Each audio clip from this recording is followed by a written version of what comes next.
പത്തനംതിട്ടയിൽ നിന്നാണ് mount Zion law കോളേജിൽ യൂത്ത് കോൺഗ്രസിന്റെ പ്രതിഷേധം. നിയമവിദ്യാർത്ഥിനിയെ മർദ്ദിച്ച സംഭവത്തിൽ ഡിവൈഎഫ്ഐ നേതാവ് ജെയ്സൺ ജോസഫിനെ പുറത്താക്കണമെന്നാവശ്യപ്പെട്ടായിരുന്നു പ്രതിഷേധം. അക്കാദമിക് കോർഡിനേറ്ററെ പ്രവർത്തകർ പൂട്ടിയിട്ടു.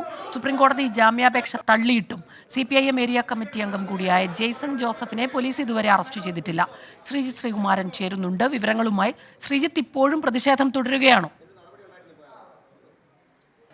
2 മണിക്കൂർ നേരമായി അക്കാദമിക് കോർഡിനേറ്ററെയും അതുപോലെ തന്നെ അഡ്മിനിസ്ട്രേറ്റീവ് ചുമതലയുള്ള അവിടുത്തെ അധ്യാപകനെയും ഇപ്പോൾ പൂട്ടിയിട്ട ഒരു അവസ്ഥയിലാണുള്ളത്.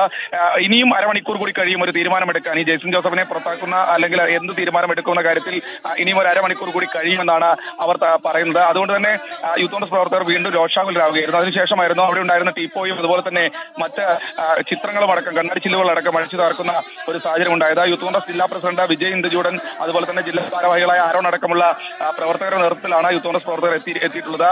നില എസ് പണിക്കർ എന്ന കോളേജിലെ വിദ്യാർത്ഥിനി, നിയമവിദ്യാർത്ഥിനി, ആ വിദ്യാർത്ഥിനിയെ മർദ്ദിച്ചു എന്നാണ് ജെയ്സൺ ജോസഫ് അടക്കമുള്ള SFI പ്രവർത്തകർക്കെതിരെ പരാതിയായി ഉയർന്നിരുന്നത്.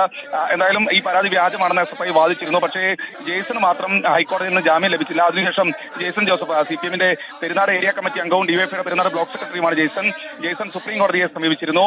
സുപ്രീം കോടതിയും ജെയ്സന്റെ ജാമ്യാപേക്ഷ തള്ളിക്കളയുന്ന ഒരു സാഹചര്യമായിരുന്നു ഉണ്ടായിരുന്നത്. മുൻ കേസുകളുണ്ട് എന്ന് ചൂണ്ടിക്കാട്ടിയായിരുന്നു ജാമ്യാപേക്ഷ തള്ളിക്കളഞ്ഞത്. ഏതാണ്ട് ഫെബ്രുവരിയോടുകൂടി ഈ മാസം ആദ്യത്തോടുകൂടി ആ ജാമ്യാപേക്ഷ തള്ളിക്കളഞ്ഞിട്ടും ആറന്മുള പോലീസ് ഇതുവരെ ജെയ്സനെ അറസ്റ്റ് ചെയ്യുന്നില്ല. അതൊരു കൃത്യമായ രീതിയിൽ CPMന്റെ ഇടപെടലാണ് എന്നാണ് ആക്ഷേപം ഉന്നയിക്കുന്നത്. ഇത് കൂടാതെ കോളേജിൽ നിന്നും ഇതുവരെ ജെയ്സനെ പുറത്താക്കാൻ തയ്യാറായിട്ടില്ല. സ്വാഭാവികമായി കോളേജിൽ നിന്ന് പുറത്താക്കാൻ തയ്യാറാകാതെ വന്ന സാഹചര്യത്തിലാണ് ഇപ്പോൾ പോലീസ് അറസ്റ്റ് ചെയ്ത് നീക്കുന്ന ഒരു സാഹചര്യത്തിലേക്കാണ് കാര്യങ്ങൾ പോയിക്കൊണ്ടിരിക്കുന്നത്. എന്തായാലും പോലീസ് ഇവിടെ സ്ഥലത്തുണ്ട്. ഇപ്പോൾ പോലീസ് വിദ്യാർത്ഥികളെ അറസ്റ്റ് നീക്കാനുള്ള യൂത്ത് കോൺഗ്രസ് പ്രവർത്തകരെ അറസ്റ്റ് ചെയ്ത് നീക്കാനുള്ള ശ്രമത്തിലാണ്.